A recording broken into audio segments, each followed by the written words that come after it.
Okay. Good morning, everybody. Good morning. Good morning, Bhante. Good Okay. morning, Bhante. Good morning. Today we are going to have another discourse, talk on another discourse that is called in Pali Majje Sutta. That is the middle. The middle. This is this discourse was delivered by the Buddha in Benares. Buddha has given first sermon in Benares, second sermon in Benares, among other suttas he delivered in Benares. Among them, this is one that is called Majja Sutta.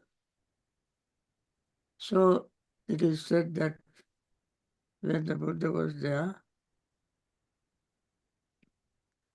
the monks went there on their arms round and returned to the, after meals, they returned to the monastery where they lived, and they all assembled in the assembly hall or preaching hall, and then normally, according to the Buddha's advice, when people, monks, assemble in one place, they must do one of the two things.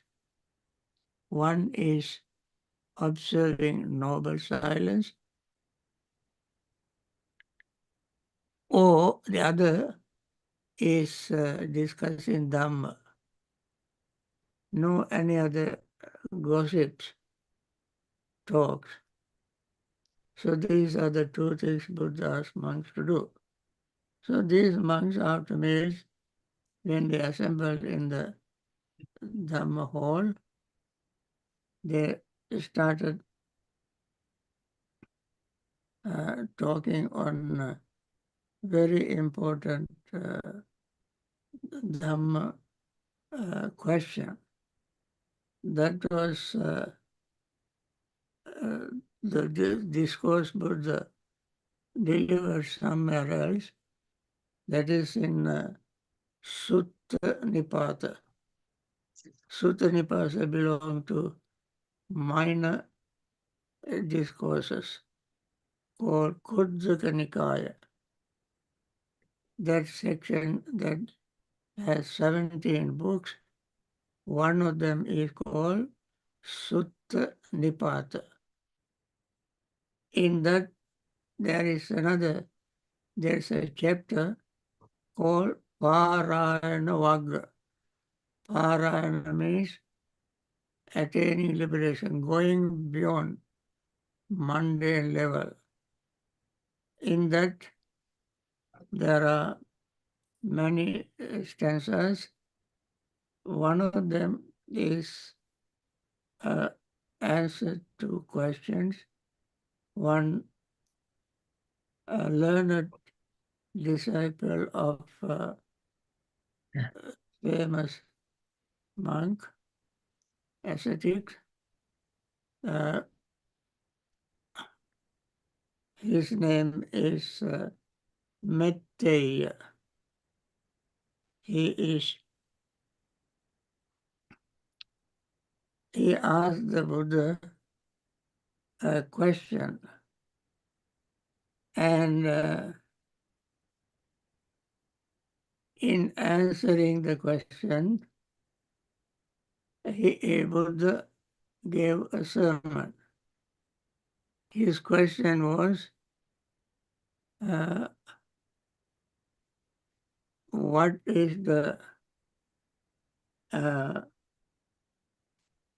what are the two ends? What is the middle? And how to liberate? That is, So, having understood both ends, the wise one does not stick in the middle. I call him a great man. He has here transcended the seamstress. This looks like a puzzle. So then, when this was the stanza, and then these monks who assembled in the Sangha hall, the monks hall, assembly hall, they began to, they ask 4 questions out of this stanza, out of this statement. What is the statement? Having understood both ends, the wise one does not stick in the middle. I call him a great man. He has here transcended the seamstress. This is the Buddha's statement. Then these monks formed four questions out of this statement. Question number 1. What is the first end? He spoke on both ends, 2 ends. What is the first end? What is the second end? What is the middle? What is the seamstress? Seamstress is the one who stitch clothes. Seamstress. Cloth makers, dressmakers. Is called seamstress. So then one of the elderly monks, all were senior monks, one of the elderly monks said,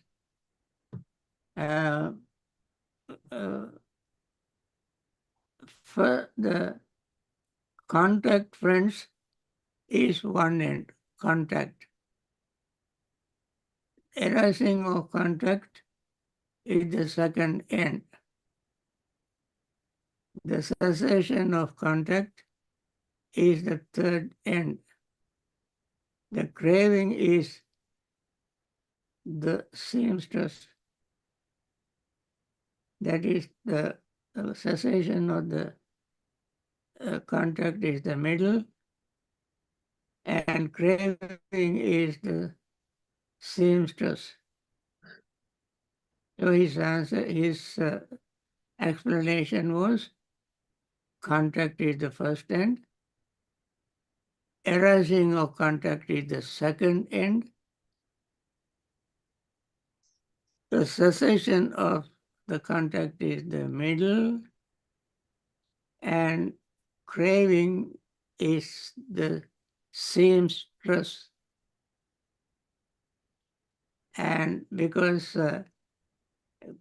craving source one to the production of this or that state of existence. It is in this way that bhikkhus directly knows what should be directly known, fully understands what should be fully understood, and by doing so, in this very life, he makes an end of suffering. Now, let us see this little more in detail. Okay. Contact is the one end. That is a previous life.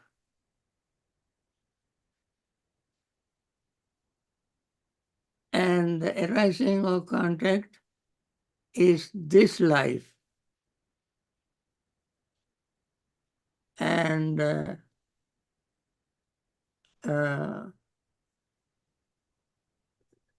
cessation of contact is the middle. Okay? First end is contact, that is previous life.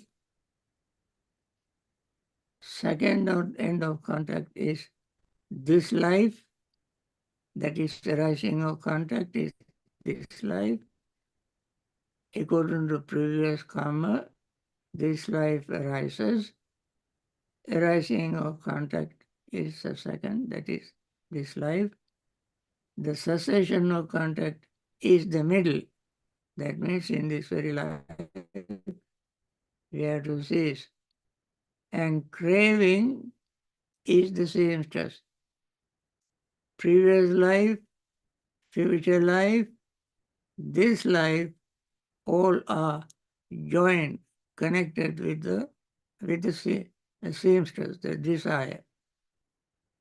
Desire is like a thread.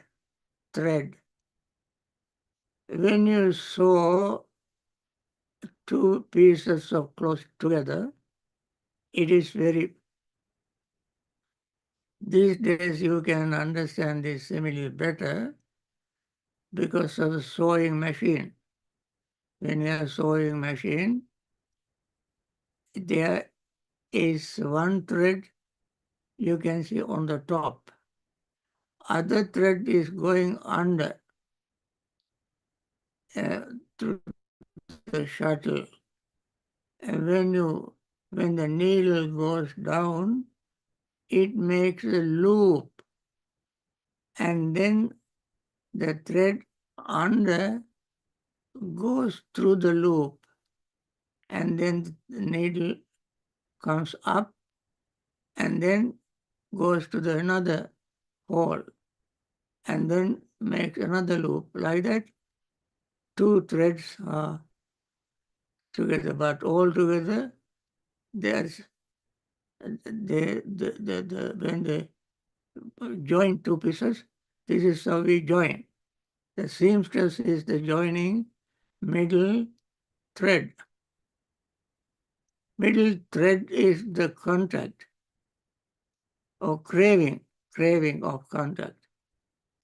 And when you break the thread under the thread that goes under the cloth is broken, and you simply, the needle will go up and out without joining. You can understand this simile very easily, especially those who sew clothes, join clothes together. And craving is the seamstress. For a thread is like seamstress. It is like craving. For craving source one to the production of this or that state of existence or this state of existence. It is a craving, tanha. And Buddha said it very clearly in first sermon. And it's Sakopanesa tanha, Upajmana, Upajanirdhamana, Nilgati, and so forth. So, it is this way that a bhikkhu, one who's practicing meditation diligently, learns to break this thread. What is the thread? Desire.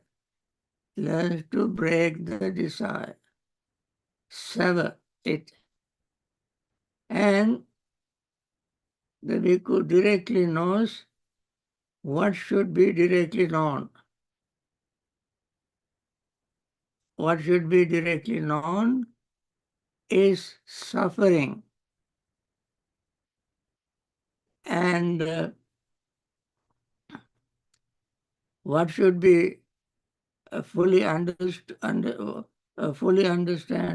what should be fully understood is the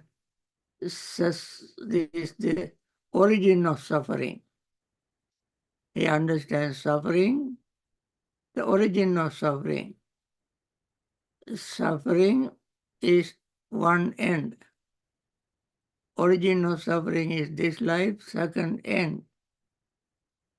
Then he understands how to break this so that there will not be this life or another life in future. Vimuttanti jnanang hoti khina jati. When he breaks the link, he knows there will no longer be another life. It is the craving that joins this life to next. When you break that, immediately you know next life, future lives ended.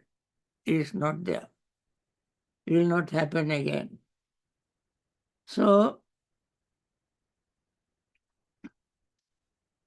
then another bhikkhu said, there were several elderly monks.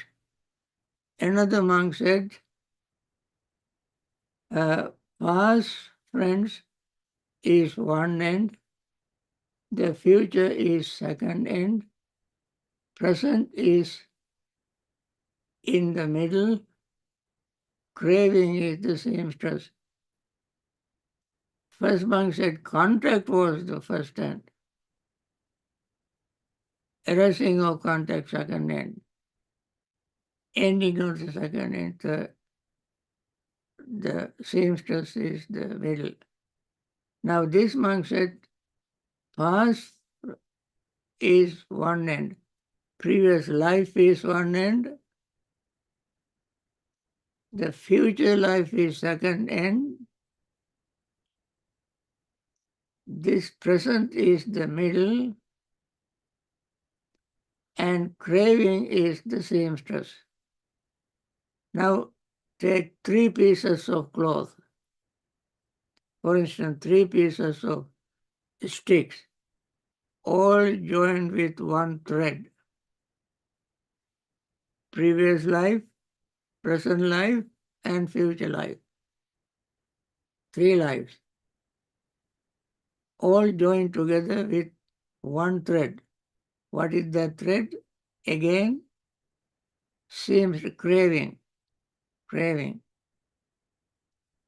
And for craving source one to the production of this or that state of existence. And therefore the second monk said, the previous life is one end, future life is another end, middle is the present, and seamstress is craving. And the third monk, and when one understood this directly, what should be known by directly, what should be understood directly, and what should be practiced, one ends suffering. This is the way we could directly know what should be directly known. Directly known, not through somebody, but from one's own personal experience, one should know. That is called direct knowledge. Direct knowledge. The direct knowledge, friends, is the most important knowledge. Reading books, learning from somebody, bringing us knowledge which is theoretical knowledge. Experiential knowledge is called direct knowledge, directly visible. When we say read the Dhamma, we say directly visible, the quality of Dhamma. And the third monk said, pleasant feeling is one end, painful feeling is the second, neither painful nor pleasant feeling is the middle, and the craving is the seamstress. Now, we can see the pleasant feeling, one end, unpleasant feeling, the second end, neither pleasant nor unpleasant feeling is the middle, and all of them are connected by one thread, seamstress, that is craving. Pleasant feeling, unpleasant feeling, neutral feeling are connected by craving. And when one ends the pleasant feeling is suffering, unpleasant feeling is suffering, neither pleasant nor unpleasant feeling is neutral. That is called upekha, equanimous feeling. Equanimity is the middle. However, all these three kinds of feelings are connected by one thread, seamstress. That is the middle. That is the middle. That means the what you call common thread, common binding of all of them is craving. For craving source one to the production of this or that state of existence. That was the answer to the questions. Third monk said. Fourth monk said, name is one end, form is the second, consciousness is in the middle, and craving is the seamstress. Again, craving is the common factor, common denominator of all these three, such as name, nama, rupa, and vijnana. Nama, rupa, vijnana. Name or mentality, one end. Materiality or form is the second end. Consciousness is the middle, and all of them are connected by craving, seamstress. Now, mentality we have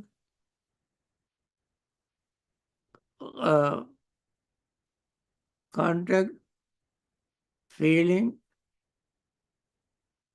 perception, thought, attention, and all these are joined by consciousness.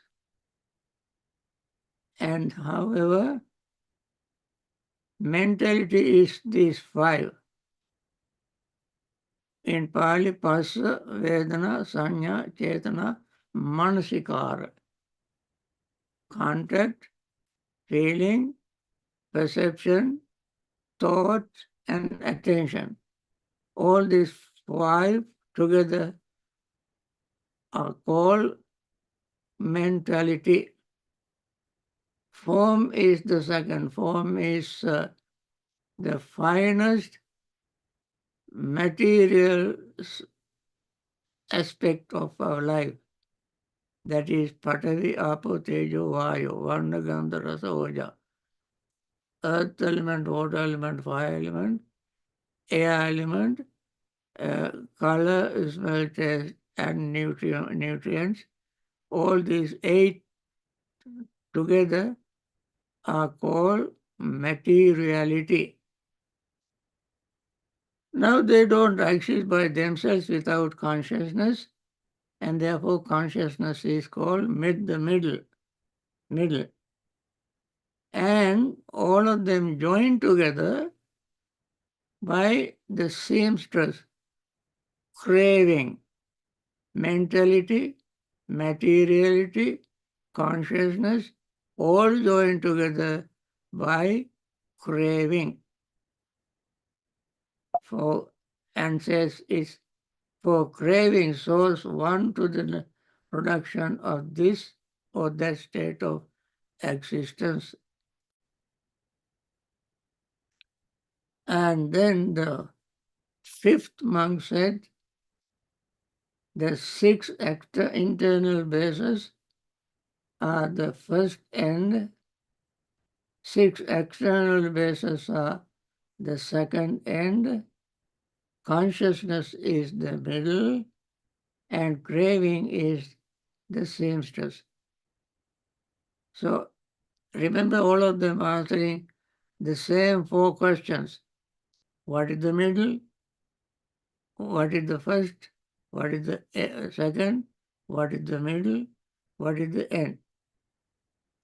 Okay, what is the factor that connects all of them together? So 6 internal bases we all know: eye, ear, nose, tongue, body, and mind. And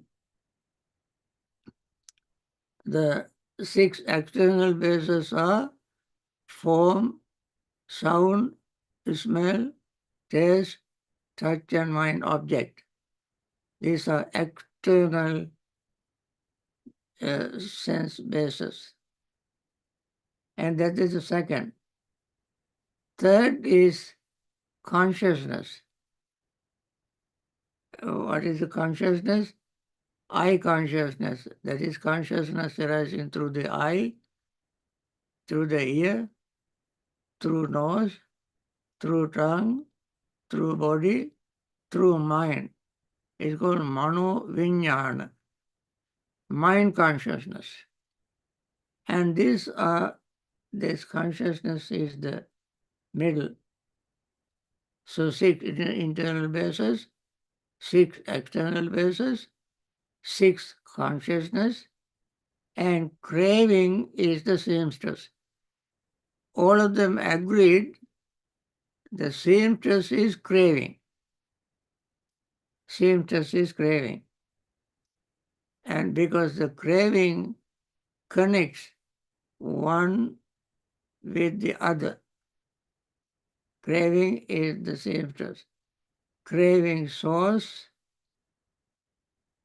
one to the production of this state of existence or that state of existence.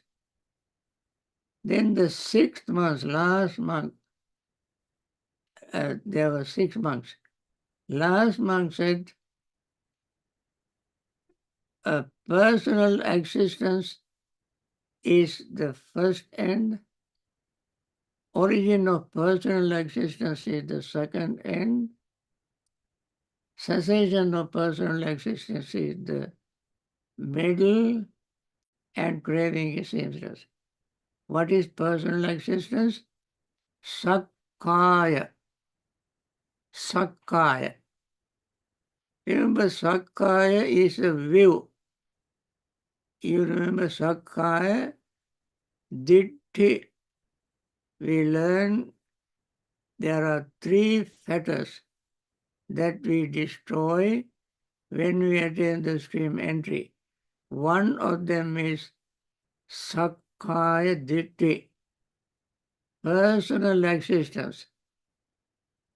So the last monk said, the personal existence is one end. Origin of personal existence is the second end. And the cessation of personal existence is the middle. And the craving is the seamstress. In all of them, craving is the joining factor, the thread. Craving is the thread. And the belief in self-notion as the craving underneath. And origin of personal existence of Sakkaya Ditthi also has craving as a thread. And the cessation of personal existence, severing, cutting, dislodging, disconnection of all of them is the middle, and this disconnection is done by cutting off of the craving, breaking craving, ceasing craving, destroying craving. Now, these 6 monks expressed their views, and they said, if somebody understood this, that person fully understand, personally understand the craving, origin of craving, cessation of craving. One factor is not mentioned here, that is the path leading to the end of craving. That is a noble eightfold path, which is not mentioned here but understood. So, when all this expressed their views, one of the monks said, when brother monks, now we all have expressed our own interpretation of this particular stanza. Now we don't know actually which of us is right. Therefore, let us go and see the Buddha and tell the Buddha what we all discussed and what kind of conclusion we all came to. So they all went to the Buddha. When they presented this to the Buddha, Buddha said, because in a way, because you have all spoken well. All spoken well. Very good judge. And he said, but listen and attend closely as I tell you what I intended when I said in the Parayana, in the Sutta Nipata, when I said this answering Maitreya's question. What I said, actually what the Buddha said there is very much repetition of what the first monk said. What is the first monk said? Having understood both then, the wise does not stick in the middle. I call him a great man. He has here transcended the seamstress. And Buddha said, contact because is the first end. Arising of contact is the second end. Cessation of contact is the middle. Craving is the seamstress. For craving source one to the production of this or that state of existence. It is in this way that a bhikkhu directly knows what should be directly known, fully understand what should be fully understood, and by doing so, in this very life, he makes an end of suffering. And this was what the first monk said, and this Buddha repeated here. However, all the other 5 monks said also is true. And therefore,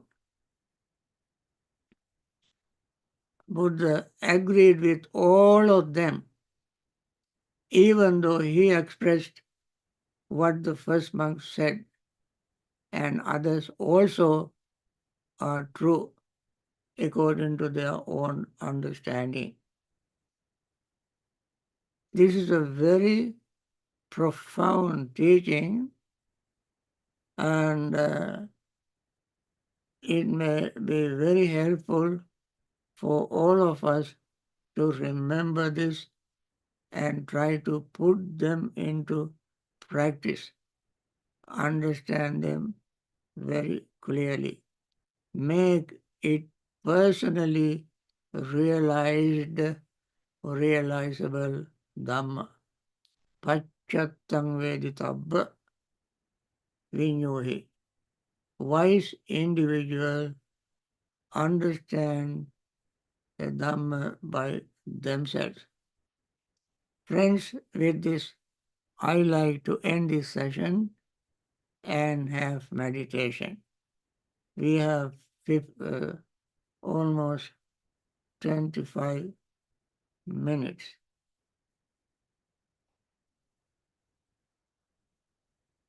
Okay.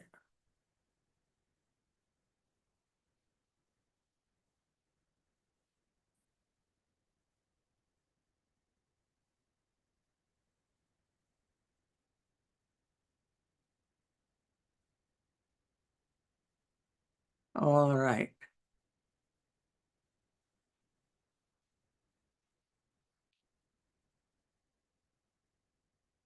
May all beings be happy and secure. May all beings have happy minds. Whatever living beings there may be, without exception, weak or strong, long, large, medium, short, subtle or gross, visible or invisible, living near or far, born or coming to birth, may all beings have happy minds. Let no one deceive another, nor despise anyone anywhere, neither from anger nor ill will should anyone wish harm to another.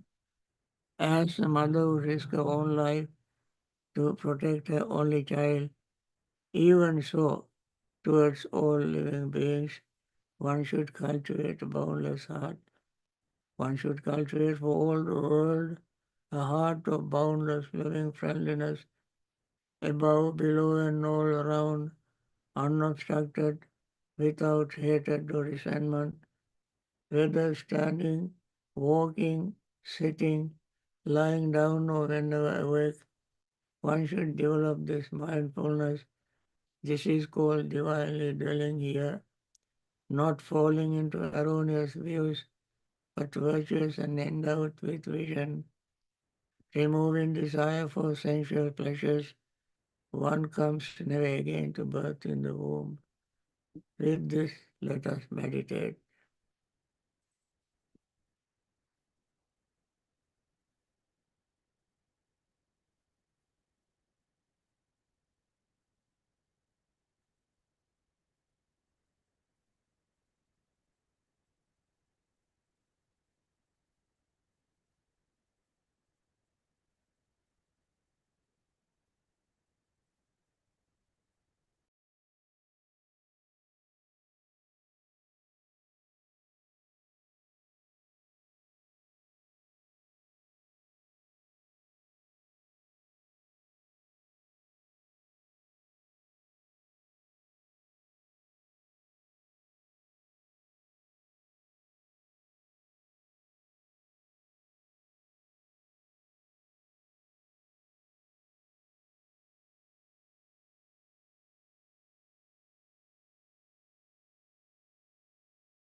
By means of this meritorious deed, may I never join with the foolish.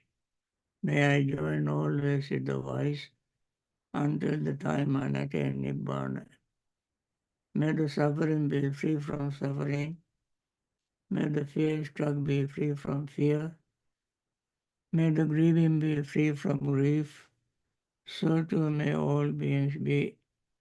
From the highest realm of existence to the lowest, may all beings arisen in these realms, with form and without form, with perception and without perception, be released from all suffering and attain to perfect peace. Excellent, excellent, excellent. Sadhu, So sadhu, friends, sadhu. we end this session today, and I want to share once again my metta with everybody. May all those who are in hospitals suffering from various diseases taken care of by doctors, may they recover very soon, return to their normal life, and continue their Dhamma practice, meditation practice, and realize Nibbana as soon as possible and liberate from samsaric suffering. May all the doctors, nurses, and hospital staffs who are taking care of these patients very kindly also find time to practice Dhamma meditation and liberate themselves from samsaric suffering. May all those who have lost their loved ones may still be grieving. May they be free from grief and try to understand Dhamma, nature of life, and may they practice Dhamma, meditate, and liberate themselves from samsaric suffering. May all those who are in trouble spots, in war zones, poverty-stricken, discrimination, and all kind of problems, may they be free from all of them, free from suffering, and attain liberation from samsaric suffering. May all those who are in the northern direction, northeastern direction, eastern direction, southeastern direction, southern direction, southwestern direction, western direction, northwestern direction, up and below us, all of them be well, happy, and free from peaceful and free from samsaric suffering. With this, I like to end this session and see you tomorrow with your questions. Okay? Thank you, Sadhu, Bante. Sadhu, sadhu, sadhu. Thank you, Bante. Saranam, Sadhu, Bante. sadhu, Teruvan Teruvan saranam. saranam. Thank you, Bante. God, Saranam, Bante. Okay. Thank you, Bante. Thank you. Thank you, Bante. Thank you, Bante. Thank you, Bante. Thank you. Bye. Thank you, Bante.